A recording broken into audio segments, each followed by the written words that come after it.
Time now for sports on 104.7 The Cave. Here's Ned Reynolds. Mike, the intern, Ned Reynolds, back in the studio together again. We got them thawed out.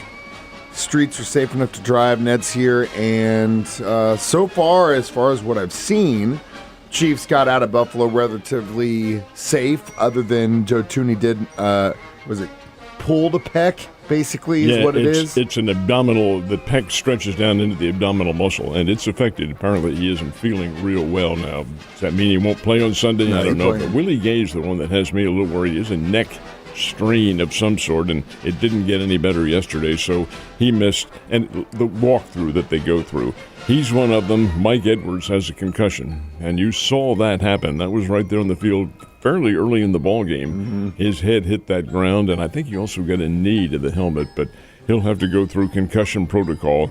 And Thuney, of course, you mentioned Trent McDuffie had a slight ankle sprain, but he continued to play. He came back into the ball game. So, yeah, from a relative standpoint, they are unscathed. I don't recall or take note of Baltimore having any injuries at all in their game with Houston. Other than the big ones that they've had this season. Yeah, as far as running backs and ones, stuff. Yeah.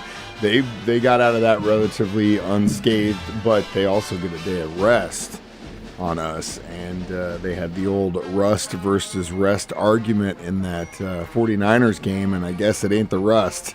Well, in their case, though, early in the game, you remember they struggled against Houston, and it didn't always work out so well for Baltimore, but that was also a week off. That's not a matter of hours, 24 hours, no. Gotcha. All right, so what about the Australian Open? How's that going? Well, Novak Djokovic is the top seed in the men's division, and he did win yesterday in the quarterfinal round. He beat Taylor Fritz, who's a really good young American player. Fritz, as a matter of fact, took a set from Novak Djokovic, but Djokovic won it 3-1. Taylor Fritz is really good. Anyway, he wins. Carlos Alcaraz, who Djokovic is probably going to play for the championship, also got a victory in straight sets. Alcaraz is really, really, really solid, hard-hitting player. And Coco Gauff in the ladies did struggle. She made a number of errors in her match, but she did win, and that's the bottom line. So the top favorites, the individuals who make the headlines in the world of tennis, are continuing to play well, and they're coming up on championship weekend down under in Australia, Melbourne. Wait a minute. You mean to tell me that yesterday, while we were all, not all of us, I was here, but everyone else had to be stuck at home because they couldn't drive, you got to watch tennis all day? What a shame. I'm a little suspect on that now. I think Ned may have had something to do with that little incident we had yesterday. Well, I'll tell you what, though, that was not. I know you traded. That was not fun. Standing in your driveway, and I was, folks. It's not a very big driveway. It's about 7 or 8 yards from my house to the garage, and standing in the middle of it and saying, "What do I do now? I can't move." Yeah, I'm sliding. I'm gonna freeze. Yeah. Well, luckily we got him back inside, and we just did it over the phone. We talked about the amateur, the kid who won the pro golf tournament over the weekend. First time it's happened in 33. Yeah, long time. Years. Mm-hmm. Well, it's interesting because this kid's not an unknown, and you know when this kid entered the tournament, most of the pros already knew who he was because Nick Dunlop is the reigning United States amateur champion. He's only 20 and a sophomore in Alabama, but you take a look at the list of individuals who were U.S. amateur champions. Woods, Palmer, Nicholas, Player wouldn't because he's not from here. But the fact of the matter is that they were all star players, and all those pros, if not literally all of them, most of them played in the U.S. amateur. This kid won the thing last summer. He's top player, and then goes out and wins a pro tournament against the best in the world. Well, that says something, and he's 20 years old. Can't take the money, not now, and not retain his eligibility, but he'll be compensated.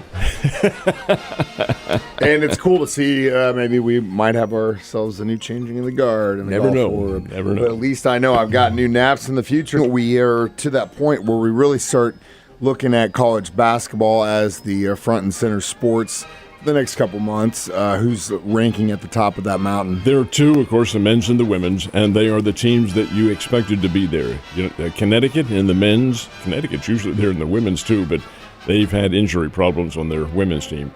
But the men's team is number one. They are the defending national champions, and they are very, very good. They're number one, and in the ladies, South Carolina's Lady Gamecocks are the number one team in the nation, and they have been for many, many weeks and a number of years, although they are not the national champs.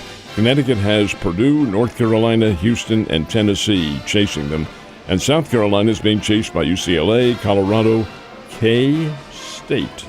Kansas State women are number 4 in America, and Iowa, which has the nation's leading scorer on their team. You see, that was an interesting game that Iowa played. They went to Ohio State to play on Sunday and lost the game. The girl, Caitlin Clark, scored 42 points. So at the end of the game, the Ohio State fans apparently had a pretty good crowd, maybe 7,000, 8,000. They rushed the court and knocked her over. I mean, didn't hurt her, but knocked her over, prompting the Ohio State athletic director to actually go in the locker room and apologize for their behavior. This girl is really, really a nice player. We talked about Jackie Stiles. Caitlin Clark is about, 20 or 30 points from beating Jackie Stiles. Oh, man. Jackie's not the record holder. Kelsey Plum is, but the fact is this girl, Caitlin Clark, is a tremendously good player. Yeah, just watch out for the opposing team's fans. We've got a very important game for the Missouri State Bears coming up, don't we? I think it is. This is tomorrow night that the Bears will play, and Drake comes into town. So why is this important? Well, Drake, of course, is at the top of the heap in the Missouri Valley Conference, and they have Tucker DeFries, who is a consensus All-America and a probable NBA player. They're a good team. I think the Bears are as well. I think Missouri State has good personnel. They aren't playing worth a blast at the moment, and they aren't playing with a lot of confidence. Got beat on Saturday by a team they should have run out of the ballpark and didn't, Illinois State. I think this is a very important game, number one, from a mindset standpoint, and number two, that also correlates with the confidence standpoint. If the Bears can stay with this team, and they can, then maybe this will get them mentally ready for the tournament, which is not very far away. We were late January. Well, that tournament's early March, and February is 29 days this year. It's a leap year. So it's not all that far away. They've got to get something straightened out because this team is better as opposed to what they've been playing. I'm talking about the Bears. And Dana Ford, coach, and his staff, they have to get something corrected and done in a hurry. But tomorrow night's game, very good one. And folks, if you've never seen Tucker DeFries play, you've got to get there and watch him play because he will be an NBA player next year. Last but not least, Missouri Tigers also kind of having issues on the court as well. Like they haven't won in the conference. They're 0-5. And this was a team that was supposed to be a contender. They're 0-5 in the conference, and they're under 500 in regular season. Well, they play tonight. They play Texas A&M, which is pretty much at the bottom of the Southeastern Conference, the same as Mizzou. And they played at College Station. Missouri's got to come around and got to play a lot better. They're just like the Bears. They've got good personnel, just not playing well at the moment. And Coach Gates, Dennis Gates up at Mizzou, has to get his troops together too and play a whole lot better. 0-5 after your football team wins the Cotton Bowl?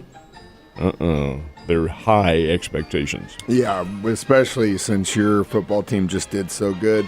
But you know what? For years, the Missouri Tigers have actually carried that weight on the basketball side a lot longer than the football team has. So you know what? Sometimes it's not 50-50, you guys. Ned, you have a great day. I'll see you tomorrow.